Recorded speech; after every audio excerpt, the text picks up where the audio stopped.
भारत समेत इस दुनिया का सबसे बड़ा स्वयंसेवी संगठन है जो कि हमेशा देश हित में काम करने के लिए जाना जाता है। भारत में कुछ लोग भले ही आरएसएस को एक मुस्लिम विरोधी संगठन मानते हैं, पर सच्चाई तो ये है कि जब बात देश हित और देश की जनता की सेवा की आती है, तब आरएसएस इन सब में सबसे आगे होता है, जो सेवा करते वक्त किसी का भी धर्म नहीं देखता। तो चलिए, क्योंकि इस वीडियो में हम आपको रूबरू करवाने वाले हैं आरएसएस से जुड़े कुछ ऐसे रोचक तथ्यों से। इससे पहले कि हम सभी आगे बढ़े, अगर आप एक आरएसएस समर्थक है तो इस चैनल को सब्सक्राइब जरूर करें। नंबर 10 दोस्तों, आरएसएस का मतलब राष्ट्रीय स्वयंसेवक संघ है, जिसकी स्थापना 27 दिसंबर 1925 को नागपुर में मोहिते के पाड़े नामक स्थान पर डॉक्टर केशवराम बलिराम हेडगेवार के द्वारा की गई थी। जिस समय संघ की पहली शाखा लगी थी, उस समय उसमें सिर्फ 5 लोग शामिल हुए। लेकिन आप सभी को जानकर आश्चर्य होगा कि आज भारत भर में आरएसएस की कुल 50,000 शाखाएं हैं, जिनमें करीब 90 लाख लोग जुड़े हुए हैं। नंबर 9,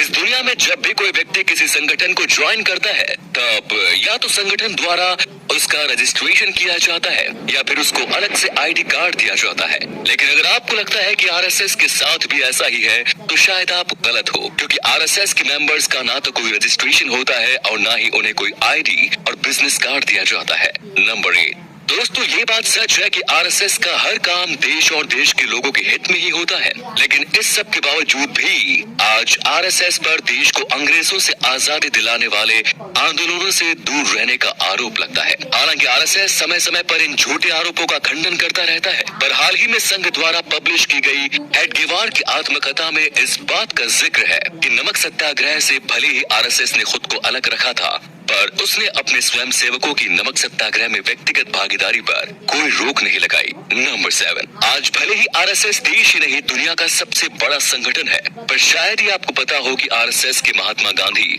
और सरदार वल्लभ भाई पटेल से तीखे मीठे संबंध थे। जहां एक तरफ महात्मा गांधी ने आरएसएस के एक कैंप में स्वयं सेवकों के अनुशासन की तारीफ की, तो वहीं दूसरी तरफ एक बार उन्होंने आरएसएस की तुलना हिटलर की नाजी से की थी। इसी तरह सरदार वल्लभ भाई पटेल ने भी 1949 में आरएसएस पर लगे बैन को तो हटाया था, पर उन्होंने बिना किसी पर निशाना साधे परोक्ष रूप से आरएसएस को ही महात्मा गांधी की हत्या का आरोपी मारा। नंबर 6 दोस्तों, मौजूदा वक्त में जिस हिसाब से गांधी परिवार आरएसएस पर हमला करता है और उसका विरोध करता है, तब उससे ये बात साफ होती है कि गांधी परिवार और आरएसएस के बीच के संबंध कुछ ठीक नहीं रहे हैं। जी हाँ, अगर बात देश के पहले प्रधानमंत्री पंडित जवाहरलाल नेहरू की करे, तो उनके भी आरएसएस से मतभेद थे और उन्होंने महात्मा गांधी की हत्या के लिए एक बार आरएसएस को बैन भी कर दिया था। हालांकि सबूतों के अभाव में उस बैन को हटा लिया गया, जिसके बाद 1962 में चीन भारत युद्ध में आरएसएस की भागीदारी और सेवा के लिए जवाहरलाल नेहरू ने आरएसएस की सराहना भी की और संघ के 3000 स्वयं सेवकों को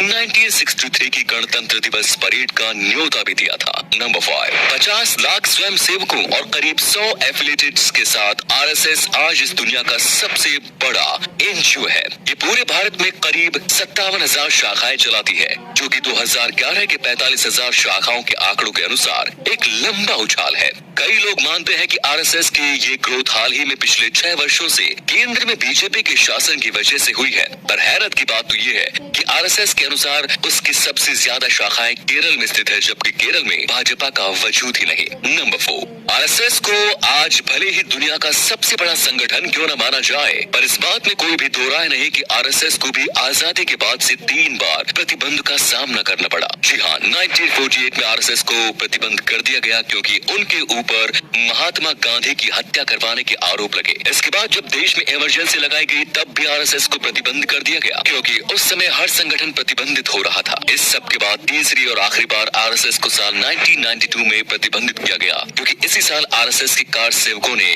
बाबरी मस्जिद का विध्वंस कर दिया था। नंबर 3 वीर सावरकर की हिंदू महासभा और आरएसएस के बीच शुरू से ही कई मुद्दों पर मतभेद रहे और ऐसा माना जाता रहा है कि इन दोनों ही हिंदुवादी संगठनों की आपस में कभी नहीं बनी। जबकि जेएनयू में हिस्ट्री की पूर्व प्रोफेसर ने ये बयान दिया कि आरएसएस और हिंदू महासभा उतनी ही ज्यादा करीब थी जितनी की आज आरएसएस और भाजपा है। नंबर 2 दोस्तों, आरएसएस का काम हर तरह से देश की सेवा करना है, क्योंकि वो भारत को विश्व गुरु बनता देखना चाहता है। हालांकि बहुत ही कम लोग जानते हैं कि आरएसएस का एक एजुकेशनल विंग भी है, जिसका नाम विद्या भारती संस्थान है, जो कि समस्त भारत में 40,000 हजार स्कूलों के माध्यम से पिछड़े और गरीब बच्चों को शिक्षा देने का काम कर रहा है। आप सभी को जानकर हैरानी होगी कि आरएसएस हर साल करीब 40 लाख बच्चों को शिक्षित बनाने का काम करता है, जो बताता है कि जिस तरह देश की युवा पीढ़ी को आगे बढ़ाने का काम आरएसएस ने किया, वो किसी और संगठन के लिए करना मुश्किल है। दोस्तों, जैसा कि मैंने आपको पहले ही बताया था कि इस देश में बहुत से लोगों का ऐसा मानना है कि आरएसएस एक मुस्लिम विरोधी संगठन है,